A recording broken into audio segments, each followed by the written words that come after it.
आप देख रहे हैं अमरावती खबर। लोकसभा के अमरावती क्षेत्र के चुनाव की मतगणना आज 4 जून को भारी अनियमितता के बीच शुरू हुई।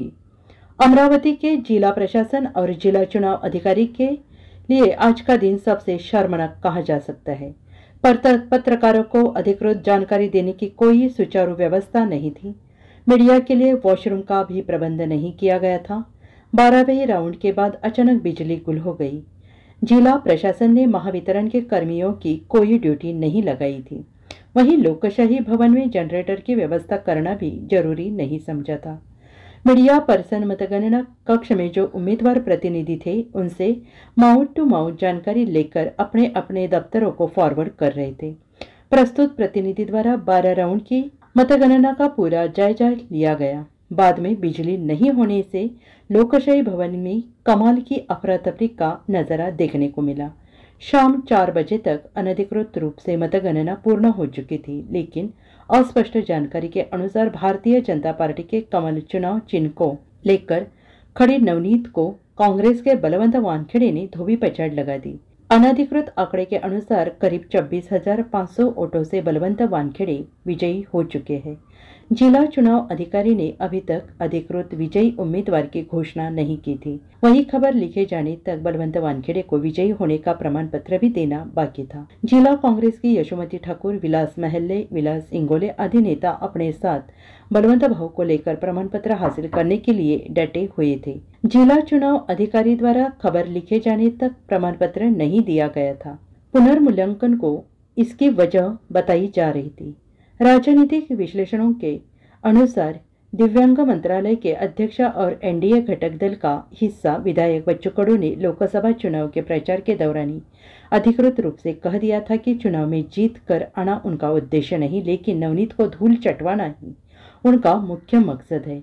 बच्चों की यह घोषणा आज सही साबित हुई। प्रहार की सीटी ने नवनीत के राजनीतिक करियर की सीटी बजा दी। जानकार कहते हैं कि दिनेश बुब ने जो वोट प्राप्त किए वो विशुद्ध रूप से नवनीत के ही थे। आज का चुनाव कांग्रेस को अमरावती में उपहार स्वरूप मिला है। यशोमती ठाकुर द्वारा दी गई अथक मेहनत, परतवाड़ा में राहुल गांधी की खटाखट सभा ने बलवंत वानखेड़े को विजयश्री को पुख्ता करने का काम किया। अचलपुर मेलघाट में बलवंत वानखेड़े का कोई जनसंपर्क नहीं होने के बावजूद यहाँ के मतदाताओं ने नवनीत के अहंकार को नेस्तनाबूद करने के लिए वोटिंग किया। पिछला इलेक्शन कांग्रेस, राष्ट्रवादी सहित 13 पार्टियों के समर्थन से जीतने वाली नवनीत को सुप्रीम कोर्ट से जाति प्रमाण पत्र की लड़ाई, बीजेपी प्रवेश और कमल चिन्ह लेने के बाद भी सफलता नहीं मिली।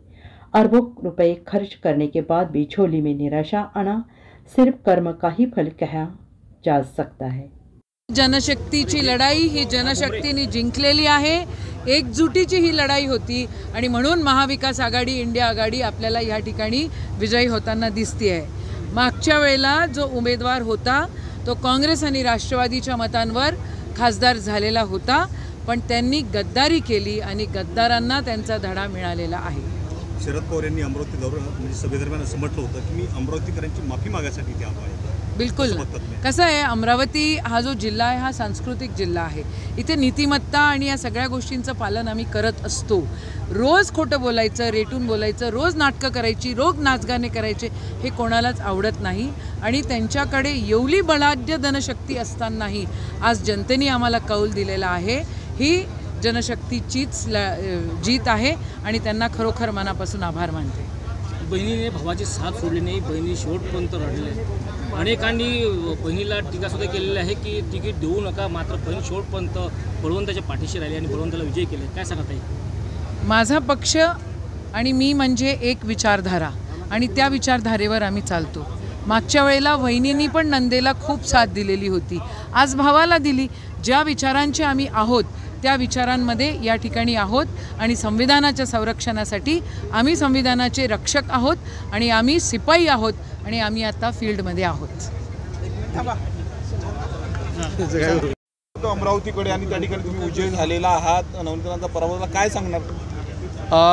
ही अमरावतीच्या दृष्टीनं धनशक्ती विरुद्ध जनशक्ती अशी लढाई होती आणि महाविकास आघाडीचे जे काही कार्यकर्ते आहेत, नेते आहेत आणि आमचं जे नियोजन आहे काँग्रेस पक्षाच्या वतीनं आमच्या ताई यशोमतीताई ठाकूर यांनी केलेलं ह्यामुळे हा विजय सुकर झाला आणि आमचा विजय निश्चित होणार हे वारंवार आपल्या चॅनललासुद्धा मी सांगितलं होतं आणि आज आपल्याला आज आमचा विजय पाहायला मिळेल। भाजपनं प्रतिष्ठेची ही निवडणूक केली होती। पंतप्रधान नरेंद्र मोदी असतील किंवा मग गृहमंत्री अमित शाह यांच्या देखील अमरावतीच्या जागेसाठी सभा झालेल्या होत्या, काय सांगणं? ही त्यांच्या दृष्टीनं प्रतिष्ठेची होतीच, पण आमच्याही दृष्टीनं प्रतिष्ठेची होती, कारण आज देशाचं संविधान वाचलं पाहिजे या दृष्टीनं इथली जनतेनं आम्हाला साथ दिली।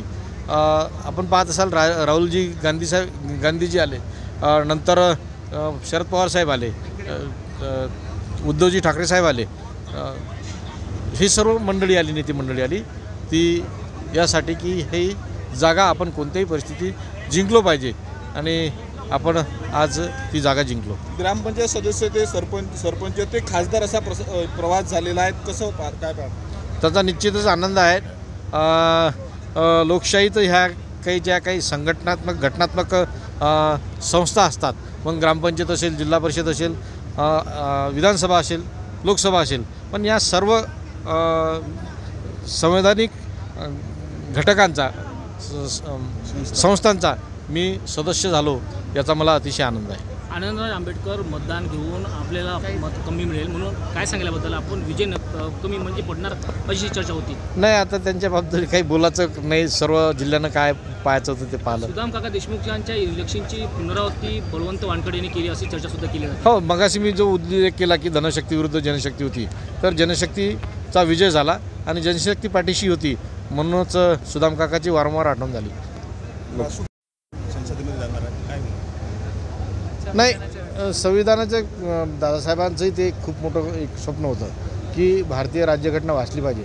भारतीय राज्यघटनेचे खूप गाढे अभ्यासक होते, त्यांनी आपलं आयुष्य, संपूर्ण आयुष्य हे संविधानाच्या संरक्षणार्थ घालवलं। मी पण त्यांच्या पिढीतच तयार झालो, म्हणून संविधान वाचवणं ही आमची प्राथमिकता राहील, ती निश्चित आम्ही पार पाडू। अमरावती खबर इस यूट्यूब चैनल को लाइक करें, सब्सक्राइब करें तथा शेयर करें।